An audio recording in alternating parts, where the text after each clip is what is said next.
कहानी की शुरुआत एक भयानक तूफान से जूझते हुए प्लेन से होती है, जहां हमारा मेन कैरेक्टर, जिसका नाम चक था, वह शांति से बैठकर टॉयलेट कर रहा था कि तभी अचानक प्लेन का प्रेशर घटने लगा, जिससे टॉयलेट का दरवाजा खुल गया और कार्गो में आग लगकर एक खतरनाक विस्फोट हो गया। पायलट ने चक को सीट पर बिठाया क्योंकि समुद्र में इमरजेंसी लैंडिंग करनी थी। पायलट ने लाइफ राफ्ट देकर बेल्ट बांधने को कहा। प्लेन तेजी से नीचे गिरने लगा। अब प्लेन समुद्र से लगभग 3000 मीटर दूर था। तभी चक को पता चला कि उसकी गर्लफ्रेंड की दी हुई पॉकेट वॉच गिर गई है। पायलट ने लाइफ जैकेट पहनने को कहा, पर वह दाईं ओर थी। पॉकेट वॉच की वजह से जैक ने अपनी सीट बेल्ट खोल दी और लड़खड़ाते हुए उसे उठाने चला गया। लेकिन वॉच उठाते ही जैसे ही वह जैकेट लेने की कोशिश करने लगा, तभी प्लेन का एंगल बदलने के कारण वह हिल भी नहीं पाया। पायलट ने देखा कि वह अपनी सीट पर नहीं था, इसलिए उसने अपनी सेफ्टी बेल्ट खोल दी।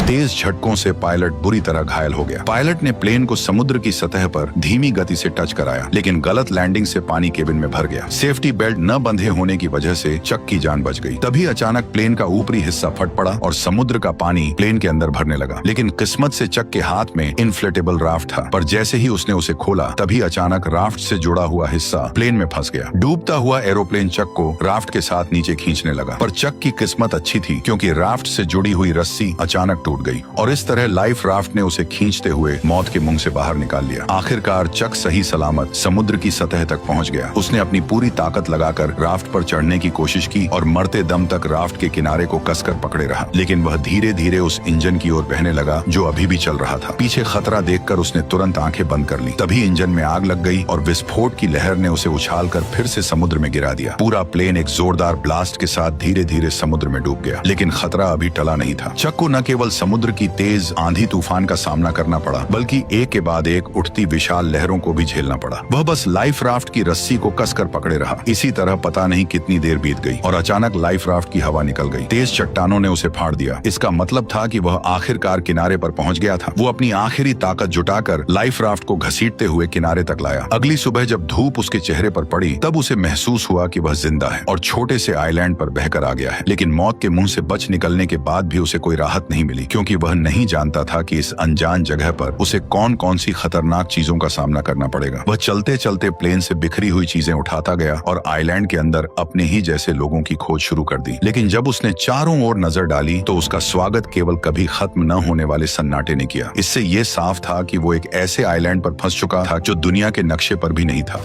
कोई है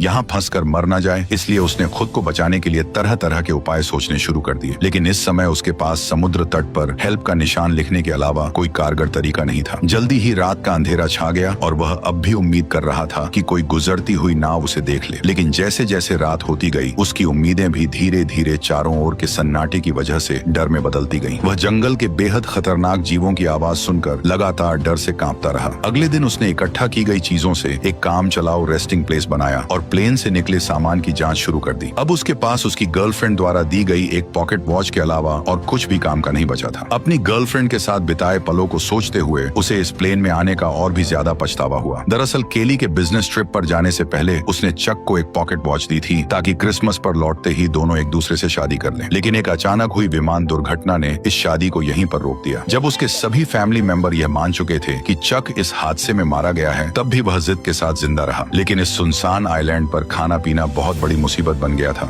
और चक कब तक टिक पाएगा यह भी किसी को नहीं पता था। उसने अपनी कंपनी के बहुत से पार्सल वापस इकट्ठा किए, लेकिन उसने उन्हें खोलने का फैसला नहीं किया, क्योंकि उसके लिए यह उसके काम की ईमानदारी थी। चाहे वह अनजान टापू पर ही क्यों न फंसा हो, पर वह अब भी ग्राहकों के भरोसे को तोड़ना नहीं चाहता था। कल जो उसने समुद्र तट पर हेल्प के साइन बनाए थे, वे भी समुद्र की लहरों से कब के मिट चुके थे। उसे कुछ खराब लकड़ियों का इस्तेमाल करके फिर से हेल्प लिखना पड़ा। धीरे धीरे चक के मन में जिंदा रहने की चाह और भी बढ़ती जा रही थी। उसे पता था कि अगर यहाँ से निकलना है तो हर हाल में जिंदा रहना होगा। लेकिन इस वीरान छोटे टापू पर सख्त नारियल के अलावा उसे खाने लायक कुछ भी नहीं मिला, और क्योंकि उसके पास नारियल खोलने का कोई औजार नहीं था, इसलिए नारियल खोलना भी उसके लिए बेहद मुश्किल काम बन गया था। फिर उसने एक धारदार पत्थर से आखिरकार नारियल को फोड़ दिया और उसके पानी का स्वाद लेने लगा, जो उस पल उसके लिए अमृत जैसा था। लेकिन वह केवल नारियल से संतुष्ट नहीं हुआ। चक ने पेट भरने के लिए इस छोटे से टापू के अन्य हिस्सों की भी खोज करने का फैसला किया। वह यहाँ की सबसे ऊंची छोटी पर चढ़कर सब कुछ देखना चाहता था, लेकिन नुकीले पहाड़ी पत्थरों ने उसकी राह मुश्किल कर दी। इसलिए उसने पत्थर से अपनी पैंट का कपड़ा काटा, उसमें पत्ते मिलाए और एक जोड़ी जूते बना लिए। लेकिन जब वह पहाड़ की चोटी पर पहुंचा तब उसे पता चला कि यह सचमुच एक सुनसान टापू ही है। चारों ओर दूर दूर तक फैला समुद्र था, लेकिन उसके अलावा कोई और इंसान नजर नहीं आ रहा था। जब वह निराश होकर सोच रहा था कि आखिर वो कैसे अपनी जान बचा सकता है, तभी दूर एक अजीब सी चीज ने उसका ध्यान खींचा। वह बिना सोचे समझे उस चीज की ओर दौड़ पड़ा। उसे लगा था कि वह भी उसी की तरह जिंदा बचने वाला कोई पायलट है, लेकिन जब चक ने उस पायलट को पलट कर देखा तो पाया कि वह तो काफी समय पहले ही मर चुका था। दुखी मन से उसने पायलट की लाश को आइलैंड पर घसीट लिया और उसके पास से कुछ काम की चीजें इकट्ठा करने लगा। उसने एक जोड़ी अभी भी पहनने लायक जूते, एक टॉर्च जो अब भी जल सकती थी और एक बेकार हो चुका बटुआ अपने पास रख लिया। इसके बाद उसने पायलट के लिए एक कब्र खोदी और उसकी लाश को उसमें दफना दिया और उसकी मरने की तारीख एक चट्टान पर लिख दी। शाम के समय चक समुद्र तट पर बैठा अपने जूतों को निहार रहा था। उसके मन में एक अजीब सी उदासी थी। उसे लगा कि शायद अगली बार जो उस कब्र में लेटा होगा वह खुद ही होगा। इसे वजह से रात में चक सो नहीं सका। उसे समझ आ गया था कि अगर वह ऐसे ही हाथ पर हाथ रखे बैठा रहा तो उसका मरना तय है। इसलिए अगले दिन उसने जंगल में जिंदा रहने की कला सीखी। उसने पेड़ों की पत्तियों पर जमी ओस को इकट्ठा कर नारियल के खोल में जमा किया, क्योंकि उसे पीने के लिए साफ पानी चाहिए था। उसने लकड़ी की छड़ी को नुकीला कर मछलियों को पकड़ने का भाला बनाया। भले ही यह सब बेवकूफी भरा था, पर इस लगातार कोशिश ने उसे निराश नहीं होने दिया। उसी रात टॉयलेट करते वक्त उसने एक रोशनी देखी। वह जोर से चिल्लाया ताकि उस नाव का ध्यान खींच सके। उसे लगा जैसे उसे अब और यहाँ रहना नहीं पड़ेगा। उसने टॉर्च से संकेत दिया कि कोई उसे देख ले, लेकिन दूरी ज्यादा होने की वजह से यह हल्की सी रोशनी किसी काम की नहीं थी। जैसे जैसे वह रोशनी उसकी नजरों से धीरे धीरे ओझल होती गई, उसका दिल गुस्से और बेबसी से भर गया। इसलिए अगली सुबह सूरज निकलते ही वह बेसब्री से फटी राफ्ट लेकर उस जहाज की दिशा में बढ़ चला, क्योंकि यह उसके कई हफ्तों की कोशिशों के बाद मिली एकमात्र बच निकलने की उम्मीद थी। वह इसे यूं ही खोने को हरगिज तैयार नहीं था। हालांकि वह जैसे तैसे समुद्र को पार करना चाहता था, लेकिन वह बार बार लहरों की मार के आगे हार जाता था। उसने अनगिनत बार हिम्मत दिखाई, लेकिन हर बार समुद्र की लहरों ने उसे पीछे धकेल दिया। लेकिन फिर भी वह हार मानने को तैयार नहीं था। उसने बहुत कोशिश की, लेकिन आखिरकार समुद्र की लहरों ने उसे अपने अंदर समा लिया। पानी के अंदर पहुंचते ही अचानक उसकी जांघ एक नुकीले समुद्री पत्थर से टकरा गई और एक तेज दर्द ने चक की जांघ को खूनम खून कर दिया। इस वक्त उसमें अब और आगे बढ़ने की ताकत नहीं बची थी। वह बस टूटी फूटी राफ्ट को घसीटते हुए बुरी हालत में किनारे लौट आया। शाम के समय अचानक आसमान में तेज आंधी और मूसलाधार बारिश शुरू हो गई, जिससे पहले से ही घायल चक की मुसीबतें और बढ़ गईं। वह राफ्ट की मदद से केवल कंपनी के सामानों को ही ढक सका। फिर वो बारिश से बचने के लिए खून से बहती टांग के साथ कोई और जगह ढूंढने लगा। तभी उसे एक छोटी सी गुफा मिल गई और खुद को होश में रखने के लिए उसने कुछ घूंट गंदा बारिश का पानी पी लिया। लगभग पूरी तरह थक जाने के साथ उसका घायल शरीर अब और सहन नहीं कर सका और वह जमीन पर बेहोश हो गया। उसके पीछे रखी टॉर्च की बैटरी खत्म होते ही वो भी अंधेरे में डूब गई। अगले दिन चक फिर से तेज दर्द के साथ जागा। उसकी टांग के घाव में कीड़े लगने के लक्षण दिखाई दे रहे थे। इस सुनसान जगह पर अगर इसका इलाज ना हुआ तो उसे और भी बड़े खतरे का सामना करना पड़ेगा। जिंदा रहने की थोड़ी सी भी उम्मीद पाने के लिए उसे अपने मन की जिद छोड़नी पड़ी और उसने उन पार्सलों को खोलने का फैसला किया। पैकेजों में उसे एक दर्जन वीडियो टेप, एक गिफ्ट की तरह सजाया गया वॉलीबॉल, एक सुंदर महिला की लंबी ड्रेस और सबसे स्टाइलिश दिखने वाली एक जोड़ी स्केट्स मिले। लेकिन आखिरी पार्सल को उसने खोलने का फैसला नहीं किया। शायद इसलिए कि वह निराश नहीं होना चाहता था, या शायद इसलिए कि वह अपने लिए एक उम्मीद बचाकर रखना चाहता था। उसने पार्सल की पैकिंग में इस्तेमाल हुए फोम को अपने घाव पर लगाया। फिर जूतों के फीते खोलकर उसने उनसे काम चलाऊ पट्टी बांध ली। जूतों के ब्लेड उसके सबसे काम आने वाले औजार बन गए और लंबी ड्रेस की काली जाली से उसने एक आसान मछली पकड़ने का जाल बना लिया। मछली पकड़ने के औजार की मदद से कई दिनों बाद वह आखिरकार पहली बार पेट भर खाना खा सका।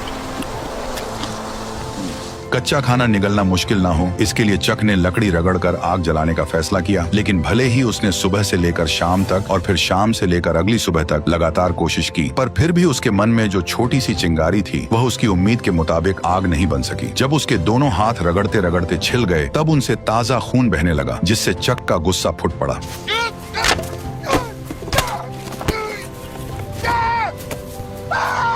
आइलैंड की मुश्किल जिंदगी और पुरानी चोटों ने उसे पूरी तरह तोड़ दिया था। चक ने किनारे बैठकर अपने घावों को पानी से साफ किया और तेज दर्द ने उसे परेशानी का एहसास फिर से करा दिया। अब उसके लिए जिंदा रहना एक ऐसा सवाल था जिससे वह भाग नहीं सकता था। अभी अभी गुस्से में फेंकी गई वॉलीबॉल उसके पैरों के पास पड़ी थी, जिस पर उसकी ताजा लाल हथेली की छाप बहुत ही चमकदार दिख रही थी। तभी उसके दिमाग में एक अजीब ख्याल आया। उसने अपनी लार से हथेली के निशान पर 2 आंखें और ऊपर हल्की सी मुस्कान बना दी। अब वह वॉलीबॉल एक इंसान के चेहरे जैसी लगने लगी। लगी थी। शायद बहुत ज्यादा अकेले रहने के कारण उसने तय किया कि वो इस चेहरे को अपना दोस्त बना लेगा। उसने वॉलीबॉल का नाम विल्सन रखा और उसे अपने पास रख लिया ताकि वह उसकी जिंदगी में उसका साथ दे सके। यह दृश्य थोड़ा अजीब जरूर था, लेकिन कम से कम उसे अकेला होना महसूस नहीं हुआ। विल्सन की निगरानी में चक को जैसे फिर से पूरी ताकत मिल गई। जैसे जैसे वह तेजी से लकड़ी को घिसता गया, लकड़ी के टुकड़ों के बीच सचमुच चिंगारी निकल आई।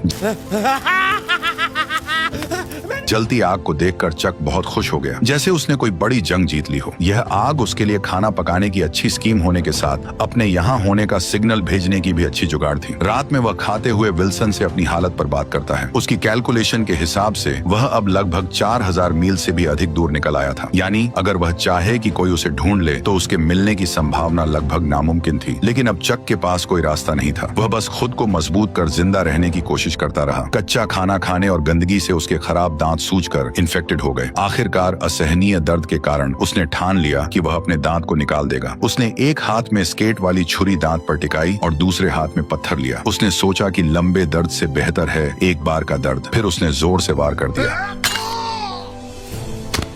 जंगल में जिंदा रहने में एक्सपर्ट होने के बाद भी उसकी आंखों में अब वह चमक नहीं रही थी। 4 सालों के अंदर चक अब एक जंगली आदमी बन गया था। हालांकि मछली पकड़ने में माहिर होने से उसे मांस की कमी नहीं थी, लेकिन उसकी आंखों में पहले जैसी जीने की गुंजाइश गायब हो चुकी थी। अब वह बच निकलने की कोई उम्मीद नहीं रखता था और हर दिन का जिंदा रहना बस उसकी अकेलेपन का एक और दिन था। पर कुछ समय बाद उसे चट्टान के किनारे से एक टिन का टुकड़ा मिला और वो उसे समुद्र तट पर ले आया। लेकिन जैसे ही समुद्री हवा ने उस टिन के टुकड़े को गिरा दिया, तभी अचानक उसके दिमाग एक आइडिया में आया। अगर वह इसका इस्तेमाल समुद्र की लहरों को चीरने के लिए कर सके तो शायद सच में उसके पास इस जगह से निकलने का मौका हो सकता है। यह आइडिया आते ही उसने एक पल और इंतजार नहीं किया। उसे इस सुनसान टापू पर से जल्द निकलना था। चक तुरंत हरकत में आ गया। सबसे पहले उसे एक नाव बनानी थी। उसने बहुत सारी टहनियां इकट्ठा की और उन्हें एक साथ रखा। फिर जंगली रस्सियों का इस्तेमाल किया और सबको एक साथ बांध दिया। यहाँ तक कि बेकार वीडियो टेप को भी रस्सी बना लिया। अब चक की मेंटल स्टेट बिगड़ने लगी थी। उसे लगने लगा कि विल्सन उसे देख रहा है और उसे जाने नहीं देना चाहता। इसी वजह से उस रात वह विल्सन से झगड़ पड़ा। मैं अपनी पूरी जिंदगी तुमसे बात नहीं कर सकता। सुना तुमने? 2 टके के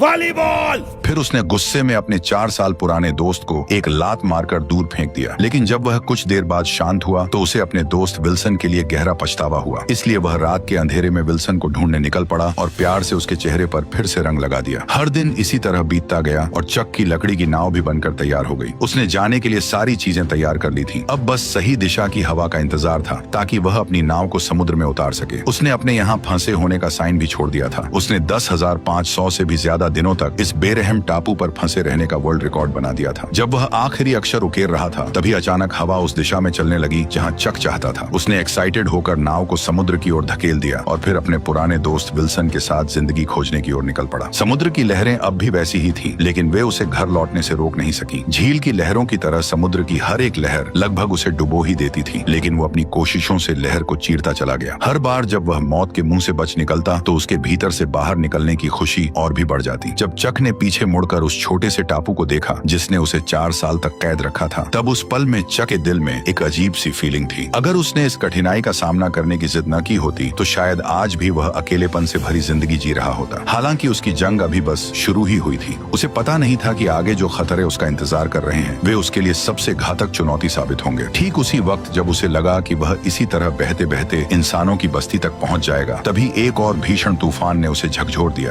उस रात तेज बारिश में आंखें खोलना नामुमकिन था। वह नाव को पकड़े लहरों के बीच लाचार पड़ा रहा और हमलों को सहता रहा। यह उसके लिए सबसे कठिन रात थी। वह बेबस था और सब कुछ भगवान पर छोड़ चुका था। अच्छी बात यह रही कि चक किस्मत वाला था। उस रात की भीषण आंधी तूफान भी उसे अपने साथ नहीं ले जा सकी, लेकिन उसकी नाव को भारी नुकसान पहुंचा था। और सबसे अहम बात यह थी कि उसका पुराना दोस्त भी रस्सी ढीली हो जाने के कारण नाव से अलग हो चुका था। जब उसे इसका एहसास हुआ तब तक विल्सन समुद्र की लहरों के साथ बहुत दूर बह चुका था। वह उसका इकलौता साथी था जिससे वह दिल की बातें करता था। भले ही वह सिर्फ एक वॉलीबॉल था, लेकिन वही उसका एकमात्र सहारा था। वह सब कुछ भूलकर समुद्र में कूद पड़ा और उसे बचाने की कोशिश करने लगा, लेकिन दूरी बहुत ज्यादा थी और गहरा समुद्र उसे बार बार डरा रहा था। एक तरफ उसकी जान बचाने वाली नाव थी और दूसरी तरफ उसका 4 साल का सहारा विल्सन। लेकिन अब उसके पास कोई और चारा नहीं था। वह बस अपनी आंखों के सामने अपने पुराने दोस्त को दूर जाते हुए देखता रहा।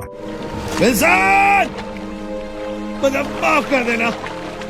इस तरह उसने अपना इकलौता दोस्त खो दिया और एक बार फिर अकेलापन और बेबसी ने उसे पूरी तरह घेर लिया। लगभग पूरी तरह से टूट चुकी लकड़ी की नाव को देखते हुए और चारों ओर फैले समुद्र को निहारते हुए इस पल चक को बहुत अच्छी तरह समझ आ गया कि वह अब कभी भी अपने घर वापस नहीं जा सकेगा। जिस वजह से जो उसके भीतर जीने की इच्छा अभी अभी जगी थी वह पूरी तरह टूट गई। आखिरकार उसने नाव का चप्पू भी फेंक दिया और तय कर लिया कि अब वह बस चुपचाप इंतजार करेगा कि समुद्र जल्द से जल्द उसे निगल जाए। ठीक उसी समय जब चक ने मौत का सामना करने के लिए खुद को तैयार किया, तभी एक ऐसी सीटी की आवाज गूंज उठी जिसे उसने सिर्फ अपने सपनों में ही सुना था। वह उम्मीद खोए हुए अपनी आखिरी ताकत जुटाकर मुड़ा और देखा कि एक विशाल मालवाहक जहाज उसके सामने तैर रहा था। तभी जहाज में मौजूद सभी लोगों ने चक को भी देख लिया और इस तरह कई सालों की कठिनाइयों के बाद चक आखिरकार फिर से प्लेन में बैठकर अपने घर लौट आया। उसकी सही सलामत जिंदा लौट आने की कहानी ने उसे पूरे शहर में मशहूर कर दिया। लेकिन चक को इन सब बातों से कोई फर्क नहीं पड़ता था। वह बस अपनी गर्लफ्रेंड से मिलना चाहता था जिसे उसने 4 साल से नहीं देखा था। लेकिन जब उसकी गर्लफ्रेंड की बजाय एक आदमी दरवाजा खोलकर सामने आया तो वह हैरान रह गया। उस आदमी ने चक से कहा, मैं केली का हस्बैंड हूँ, जेरी लवेट। तब उसे पता चला कि जिसे वह याद करता रहा वह अब शादीशुदा थी और एक बच्चे की मां बन चुकी थी। केली का हस्बैंड चक को शांत करते हुए अपनी पत्नी का बचाव कर रहा था। शायद तुम्हें उसे थोड़ा और वक्त देना चाहिए। इतना कहकर वह वहां से चला गया। केली को रोते देख चक को उसकी हालत समझ आ गई। वह समझ गया उसकी कोई गलती नहीं थी। चक भी शायद वही करता। उस रात कंपनी ने स्वागत में समुद्री जानवरों की दावत दी। मेज पर रखी स्वादिष्ट मछलियां और बड़े केकड़े देखकर उस पल चक ने कुछ अजीब महसूस किया। उसके मन में उस आइलैंड की यादें थी, क्योंकि टापू पर उबाऊ लगने वाले केकड़े और मछलियां यहाँ लजीज खाना बन गई थी। अगले दिन चक ने उस पार्सल को मंजिल तक पहुंचाया जिसे उसने टापू पर खोला नहीं था और एक थैंक्स लेटर भी दिया। उसने आभार जताया कि इसी पैकेज ने उसकी जान बचाई है। उस अजीब से पार्सल में क्या था जो इतने लंबे समय तक उसका साथी रहा, ये जानने के लिए उसने उसे कभी नहीं खोला। और इस तरह इस शानदार कहानी का अंत हो गया। तो अब तुम बताओ कि तुम्हें ये वीडियो कैसी लगी। अगर वीडियो पसंद आई हो तो मेरे चैनल पर जाकर और वीडियोस को भी जरूर चेक करो और कमेंट में बताओ कि अगली किस मूवी का एक्सप्लेनेशन देखना चाहते हो।